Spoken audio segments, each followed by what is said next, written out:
Bonjour! Au cours de cette vidéo, je vais vous montrer des fonctionnalités un petit peu plus avancées en lien avec les filtres dans GNU Radio. Donc, vous êtes probablement habitué d'utiliser les filtres Band Pass Filter, High Pass Filter et puis Low Pass Filter que vous trouvez directement dans l'onglet de droite ici.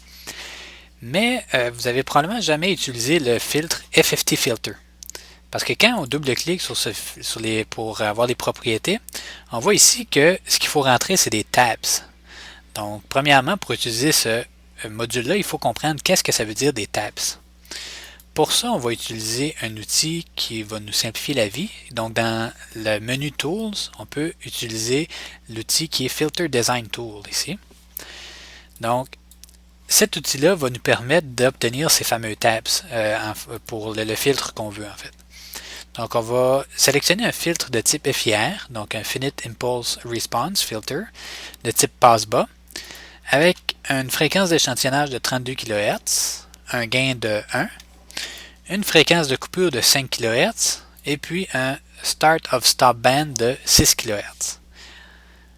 Donc, je vais générer ça ici, puis je vais vous montrer qu'est-ce qu'il veut dire par End of Pass Band puis Start of Stop Band. Donc, ici, c'est le Stop Band, et puis ici en haut, c'est le Pass Band. Donc, ce qu'ils nous disent, en fin de compte, c'est que le End of Pass Band est à 5 kHz. Donc, en fin de compte, c'est la fréquence de coupure. Et puis, le Start of Stop Band est à 6 kHz. Donc, en fin de compte, c'est le Transition Width de 1 kHz. Donc, si je change ça ici, en fin de compte, ici, ce que je voulais vous montrer aussi, c'est que le nombre de tabs est de 59.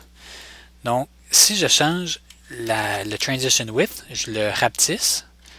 Donc, mettons que je mets un Transition Width de 500 Hz. Je le repars. Ce qu'on va voir en fin de compte, c'est que le nombre de tabs va augmenter. Donc, qu'est-ce que c'est que ces fameux tabs-là? On peut venir ici et on peut voir les tabs en question. Donc, les tabs, c'est un nombre d'échantillons qui vont éventuellement être convolués avec le signal pour le filtrer. Okay? Donc, je vais remettre à 6 kHz comme ça pour avoir un nombre de tabs plus petit. Et ce qu'on voit en fin de compte, c'est un sinus cardinal qui va être convolué avec notre signal dans le domaine temporel pour le filtrer. Donc, je vais vous expliquer en quoi la convolution peut filtrer un signal. Pour ça, je vais utiliser des scripts qui ont été faits par Tom Rondeau, qui m'a donné l'autorisation de les utiliser. Donc ici, ce qu'on voit, c'est que lorsque la ressemblance entre le signal convolué et le signal qu'on utilise pour la convolution, donc lorsque la correspondance est élevée, on voit que le résultat de la convolution est à son maximum. Okay? Donc ici, c'est un exemple simple juste pour démontrer qu'est-ce que la convolution. Maintenant, je vais vous montrer en quoi ça peut être utilisé pour filtrer un signal. Donc, ce que je vais faire avant, c'est que je vais vous montrer ça ici. Donc, ça, c'est les tabs du filtre qu'on va utiliser pour la convolution. Et puis, ça, c'est la réponse en fréquence du filtre qui correspond à ces tabs-là. Donc, maintenant, si je regarde un signal, donc ici, on voit le signal SINC, le sinus cardinal, qui est convolué avec 3 sinus différents dans le domaine temporel. Le premier sinus est de 50 kHz. Le deuxième sinus est de 200 kHz, puis le dernier sinus est de 400 Hz. Excusez-moi, 50 Hz, 200 Hz, 400 Hz. Le sinus cardinal ici, c'est les tabs d'un filtre de 100 Hz. Donc, ce qu'on va voir, c'est quand les tabs du filtre de 100 Hz est convolué avec un signal de 50 Hz, étant donné que c'est un filtre passe-bas, le signal passe sans aucun problème. Maintenant, lorsque c'est le signal de 200 Hz qui est convolué, ce qu'on voit, c'est que le signal est atténué, mais pas complètement. Okay? Ce qui correspond en fin de compte à un signal qui se trouve ici, qui est atténué, mais pas complètement. Tandis qu'à 400 Hz, là, ce qu'on voit, c'est que le signal est atténué de façon beaucoup plus importante. Okay? Donc, en fin de compte, c'est pour imaginer que la convolution permet effectivement de filtrer un signal. Donc, plus le signal est en haute fréquence, plus il va être coupé par le filtre, étant donné la forme de la réponse des tabs. Donc, je vais fermer ça ici. supposons que je change la fréquence de coupure. Je mets une fréquence de coupure de 1 kHz et je mets le start of stop band à 2 kHz. Donc, je ne change pas le nombre de la largeur du transition width. Donc, j'ai le même nombre de taps. Mais ici, ce qu'on voit, c'est que les taps sont disposés de façon très différente. Okay? Donc, on voit que c'est beaucoup plus large, ce qui va faire en sorte que lorsqu'on va convoluer avec le signal dans le domaine temporel, le résultat de la convolution ne sera pas le même, ce qui va faire en sorte que le filtrage va être différent. Autre chose qui peut changer le nombre de taps, qui peut faire varier le nombre de taps, c'est l'atténuation dans la bande de coupure. Donc, si on augmente ça, par exemple, à 60 dB, et je redesign, on voit que le nombre de taps va augmenter. Pourquoi? Parce qu'en fin de compte, ce qu'on a ici, c'est la fréquence, la bande qu'on rejette va être plus basse par rapport à la bande qu'on laisse passer. Donc ça nécessite encore une fois un filtre d'une plus grande complexité. Donc, le lien entre le nombre de taps et la complexité du filtre, c'est important parce que plus le nombre de taps est élevé, plus il est difficile pour le CPU d'exécuter la fonction, c'est-à-dire le filtrage. Donc, si on fait un filtre hyper étroit, par exemple qui a un transition width de 1 Hz seulement, ce qu'on va obtenir, là il y a même un petit problème on dirait avec l'outil de design. Donc on va le laisser rouler, mais il a l'air d'avoir vraiment de la difficulté, donc je pense même l'avoir fait planter. Donc ce que je voulais vous montrer, c'est que le nombre de taps aurait été très grand. Okay? Donc un nombre de taps très grand, qu'est-ce que ça veut dire? Je vais vous montrer une présentation, encore une fois, de Tom Rondeau. Donc ça, c'est le temps requis en secondes pour effectuer le filtrage d'un signal de 10 millions d'échantillons.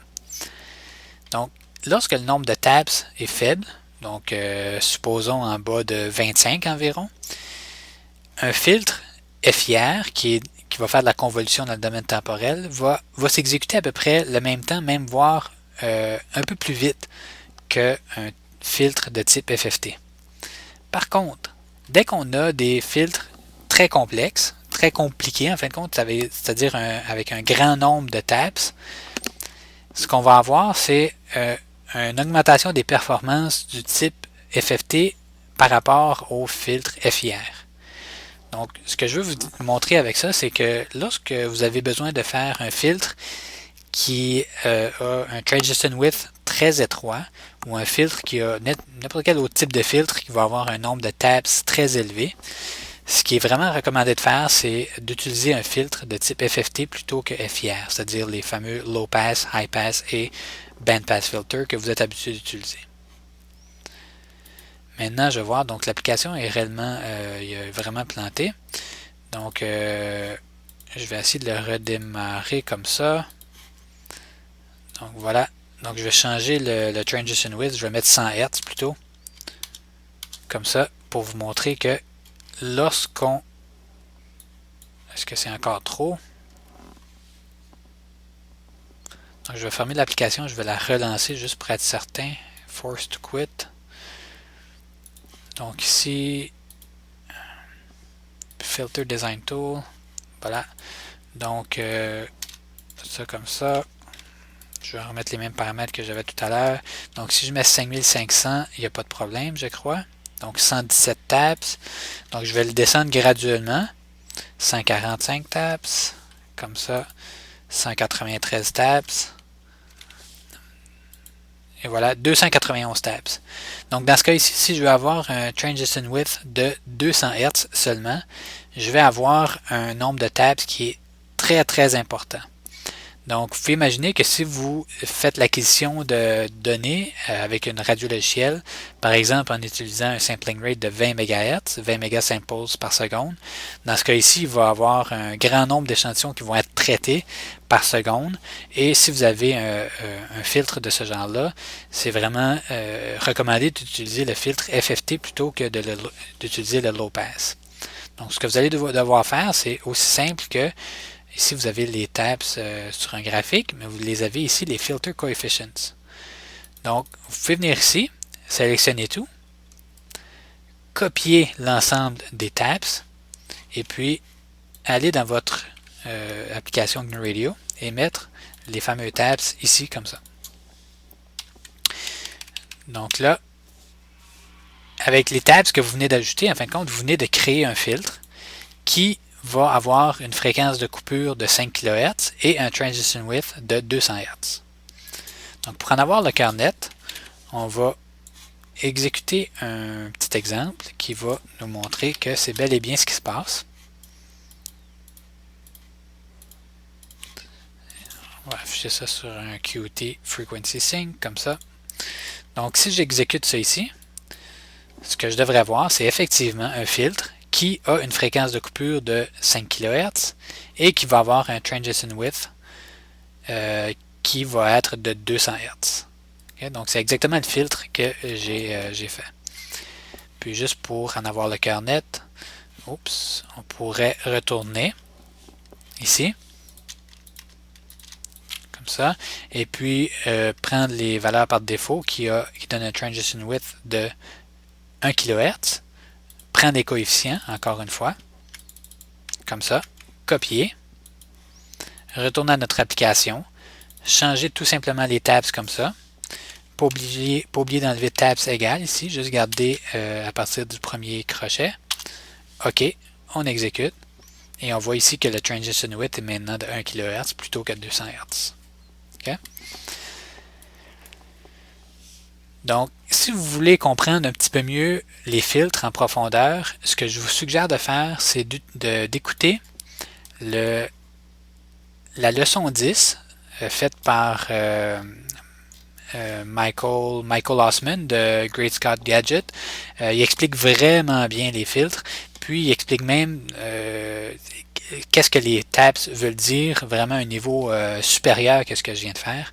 Donc, vous pouvez écouter cette vidéo-là de 43 minutes et ça devrait vous aider à mieux comprendre encore les filtres. Sinon, il y a Tom Rondeau aussi qui a publié quelques PDF sur des présentations qu'il a fait sur les filtres. Ce document-là en est un, justement. Donc, vous pouvez faire une recherche pour Filters and Filtering par Tom Rondeau, une présentation qu'il a faite en 2014. Et puis, si je ne me trompe pas, il y a même une vidéo sur YouTube qui suit cette présentation-là. Donc voilà, j'espère que vous comprenez mieux maintenant les filtres.